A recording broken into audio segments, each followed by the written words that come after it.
नमस्कार दोस्तों, स्वागत है आप सभी का आपका अपने चैनल वीके ऑनलाइन क्लास में। तो आज की इस वीडियो में हम लोग कवर करने वाले हैं छत्तीसगढ़ के इंपॉर्टेंट प्रश्न, जो कि संख्या में रहेगा 25, अर्थात 25 क्वेश्चन हम लोग यहाँ पर कवर करने वाले हैं, जो कि एक अभ्यास प्रश्न के रूप में है।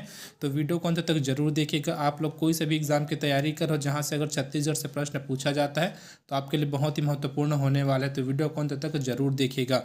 और ये हमारे इस सीरीज का चौथा वीडियो। अगर बाकी का वीडियो अगर अभी तक आप लोगों ने नहीं देखा है तो हमारे प्लेलिस्ट में जाकर के बाकी का वीडियो जरूर देखिएगा। तो चलिए दोस्तों, वीडियो के वीडियो को स्टार्ट करते हैं और बढ़ते हैं हमारे प्रश्नों की ओर। तो प्रश्न यहाँ पर देख सकते हैं। पहला प्रश्न आपको आज का देखने को मिल जाएगा, जिसमें है अपने सिक्कों पर किसने गज शार्दुल अंकित करवाया था। ठीक है, तो किसने करवाया था ये हमसे यहाँ पर पूछा गया है। कमल राज है, जाजल्य देव प्रथम है, रतन देव द्वितीय है और जाजल्य देव द्वितीय है। तो किन्होंने करवाया था ये हमसे यहाँ पर पूछा गया था। तो इसका जो आंसर हो जाएगा वो हो जाएगा ऑप्शन बी, जाजल्य देव प्रथम ने अपने सिक्कों पर गज शार्दुल अंकित करवाया था।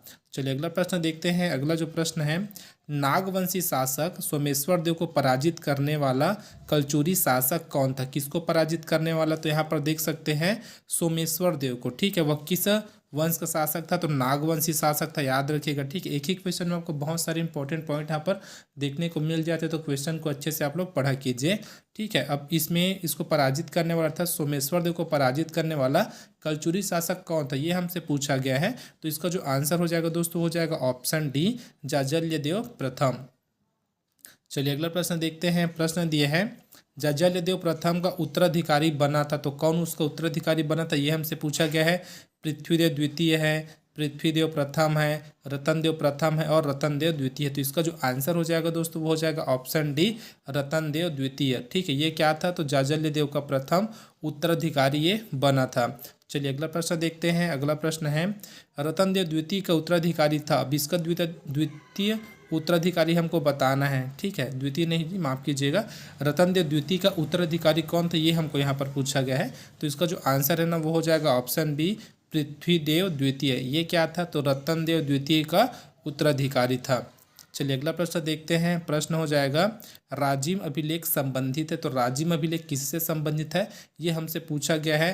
पृथ्वीदेव द्वितीय से संबंधित है, पृथ्वीदेव प्रथम से संबंधित है, रतनदेव द्वितीय से संबंधित है या फिर रतनदेव तृतीय से यह संबंधित है। तो इसका जो आंसर है ना वो हो जाएगा ऑप्शन ए, पृथ्वीदेव द्वितीय से यह संबंधित है। चलिए अगला प्रश्न देखते हैं। प्रश्न है, निम्न में से किस शासक ने छत्तीसगढ़ के रतनपुर में लक्ष्मी देवी मंदिर का निर्माण कराया।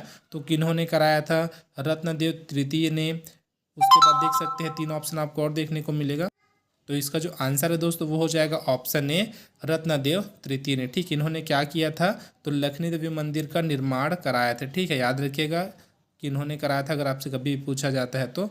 चलिए अगला प्रश्न देखते हैं। प्रश्न है, किस कलचुरी शासक ने के शासनकाल में षटकोणाकार तांबे के सिक्के चलाए गए। ठीक है, षटकोणाकार तांबे के सिक्के किस कलचुरी शासक के शासनकाल में चलाए गए ये हमसे पूछा गया है। तो इसका जो आंसर हो दोस्तों वो हो जाएगा ऑप्शन ए, प्रताप मल्ल के। ठीक है, ऑप्शन हमारा यहाँ पर सही हो जाएगा। चलिए अगला प्रश्न देखते हैं। अगला प्रश्न यहाँ पर देखने को मिल जाएगा, छत्तीसगढ़ के किस शासक के बाद लगभग 250 वर्षों तक के शासन की जानकारी नहीं मिलती। तो यहाँ पर इसका जो आंसर हो जाएगा ना वो भी हो जाएगा ऑप्शन बी, प्रताप मल्लन। ठीक है, अगला प्रश्न देखते हैं, जो है आपको स्क्रीन के ऊपर दिख जाएगा, जिसमें लिखा है, छत्तीसगढ़ के किस शासक द्वारा कोसगई मंदिर व चैतुरगढ़ के किले का निर्माण कराया गया था। तो किसके द्वारा कराया गया था ये हमसे पूछा गया है। तो इसका जो आंसर दोस्तों यहाँ पर देख सकते हैं, क्रम आपको ऊपर नीचे देखने को मिल जाएगा, लेकिन यहाँ पर जो बी में दिया है ना वो हमारा आंसर हो जाएगा बहारेंद्र शाह के द्वारा। चलिए अगला प्रश्न देखते हैं। प्रश्न आपके स्क्रीन के ऊपर दिख जाएगा, निम्नलिखित में से कौन सा शासक अकबर के दरबार में 8 वर्ष तक कार्यरत रहा। ठीक है, तो इसका जो आंसर है दोस्तों वो हो जाएगा ऑप्शन बी, कल्याण साय। ठीक, ऑप्शन बी इसका आंसर हो जाएगा, याद रखिएगा। चलिए अगला प्रश्न देखते हैं। प्रश्न आपको स्क्रीन के ऊपर देखने को मिल जाएगा, कलचुरी वंश का वह कौन सा शासक है जिसने छत्तीसगढ़ को 36 गढ़ों में बांटा था। ठीक है, 36 गढ़ों में बांटा था, ये हमसे पूछा गया है। तो कौन सा शासक है, कौन से वंश का पूछा है, तो यहाँ पर देखिएगा कलचुरी वंश का। यहाँ पर ऑप्शन ए देख सकते हैं लक्ष्मण शाह, ऑप्शन बी देख सकते हैं बहारेंद्र शाह, ऑप्शन सी देख सकते हैं रघुनाथ सिंह, और ऑप्शन जो डी है वो है कल्याण शाह। तो इसका जो आंसर है ना वो हो जाएगा ऑप्शन डी कल्याण शाह। ठीक है, याद रखिएगा ये कलचुरी वंश के शासक थे। सबसे पहले इसको याद रखिएगा जिन्होंने छत्तीसगढ़ को 36 गढ़ों में यह बांटा था। चलिए अगला प्रश्न देखते हैं। प्रश्न है छत्तीसगढ़ के किस शासक ने लेखा जोखा कर प्रणाली की शुरुआत की थी। एक प्रणाली है लेखा जोखा, तो ये क्या कर है ना टैक्स के रूप में है, याद रखिएगा। तो इसकी शुरुआत किस शासक ने की थी ये हमसे यहाँ पर पूछा गया है। रघुनाथ सिंह है, लक्ष्मण शाह है, मोहन सिंह है और कल्याण शाह, यहाँ पर आप लोग देख सकते हैं। तो इसका जो आंसर है दोस्तों वो हो जाएगा ऑप्शन यहाँ पर बी जो है ना वो हमारा आंसर हो जाएगा कल्याण शाह। चलिए अगला प्रश्न देखते हैं। प्रश्न आपको स्क्रीन के ऊपर देखने को मिल जाएगा। रतनपुर के कलचुरी वंश का मराठों के अधीन अंतिम शासक कौन था। ठीक है, किसके अधीन बोला है, मराठों के अधीन बोला है। और कौन सा वंश है, तो यहाँ पर देख सकते हैं कलचुरी वंश है। मोहन सिंह है, रघुनाथ सिंह है, सूबेदार सिंह है या फिर धर्मपाल सिंह। तो इसका जो आंसर है दोस्तों हो जाएगा ऑप्शन ए मोहन सिंह। ठीक है, ऑप्शन ए हमारा इसका आंसर हो जाएगा। चलिए बढ़ते हैं अगले प्रश्न की ओर। प्रश्न है रायपुर के कलचुरी शासक या फिर कलचुरी वंश का संस्थापक था, ये हमसे यहाँ पर पूछा गया। यहाँ पर देख सकते हैं जो कलचुरी है ना उसको ब्रैकेट में दिया है लहुरी शाखा, या फिर आप लोग अच्छे से प्रश्न को ऐसे भी समझ सकते हैं रायपुर के लहुरी शाखा का संस्थापक था। तो कौन था, केशव देव है, तख्त सिंह है, अमर सिंह या फिर शंकर शाह। तो कौन था, तो इसका जो आंसर है वो हो जाएगा ऑप्शन ए केशव देव। चलिए अगला प्रश्न देखते हैं। प्रश्न दिया है कलचुरी वंश की कुल देवी कौन थी। ठीक है, तो कलचुरी वंश की कुल देवी यहाँ पर पूछा गया है कौन थी। सरस्वती है, गजलक्ष्मी है, लक्ष्मी देवी है, फिर दुर्गावती है। तो इसका जो आंसर है ना वो हो जाएगा ऑप्शन बी गजलक्ष्मी। चलिए अगला प्रश्न देखते हैं। प्रश्न है कलचुरी वंश की रायपुर शाखा का अंतिम शासक निम्नलिखित में से कौन था। तो कौन था, तो इसका जो आंसर है दोस्तों हो जाएगा ऑप्शन ए अमर सिंह। ठीक है, ये क्या था, कलचुरी वंश की रायपुर शाखा का अंतिम शासक था। चलिए अगला प्रश्न देखते हैं। प्रश्न आपको स्क्रीन के ऊपर देखने को मिल जाएगा। छत्तीसगढ़ में कलचुरी कालीन शासन व्यवस्था के अंतर्गत स्थानीय प्रशासन के लिए किसका गठन किया गया था। तो किसका गठन किया गया था ये हमसे पूछा गया है। पंच परमेश्वर संस्था है, पंचशील संस्था है, पंचकुल संस्था या फिर पंचरत्न संस्था है। तो किसका गठन किया गया था, तो पंचकुल संस्था का गठन किया गया था। ठीक है, ऑप्शन हमारा जो सी है ना वो यहाँ पर सही हो जाएगा दोस्तों, याद रखिएगा ऑप्शन सी पंचकुल संस्था का गठन किया गया था। अगला प्रश्न है कलचुरी शासन की प्रशासनिक व्यवस्था के अंतर्गत महाध्यक्ष किसे कहा जाता था। तो किसको कहा जाता था, संचार विभाग का प्रमुख को कहा जाता था, सचिवालय प्रमुख को कहा जाता था, धार्मिक विभाग का प्रमुख को कहा जाता था या फिर इन सभी को कहा जाता था। तो इसका जो आंसर है ना वो हो जाएगा ऑप्शन बी सचिवालय प्रमुख को कहा जाता था। चलिए अगला प्रश्न देखते हैं। प्रश्न है महासंधि विग्रहिक अधिकारी होता था। ठीक है, एक बार फिर पढ़ते हैं। महासंधि विग्रहिक अधिकारी होता था, तो कौन होता था, विदेश विभाग का प्रमुख होता था, राजस्व विभाग का प्रमुख होता था, न्याय विभाग का प्रमुख होता था या फिर धर्म विभाग का प्रमुख होता था। तो कौन होता था, तो इसका जो आंसर है दोस्तों हो जाएगा ऑप्शन ए विदेश विभाग का प्रमुख होता था। चलिए अगला प्रश्न देखते हैं। प्रश्न है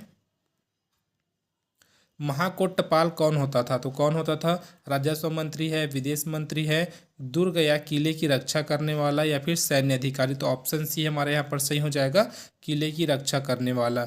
चलिए अगला प्रश्न देखते हैं।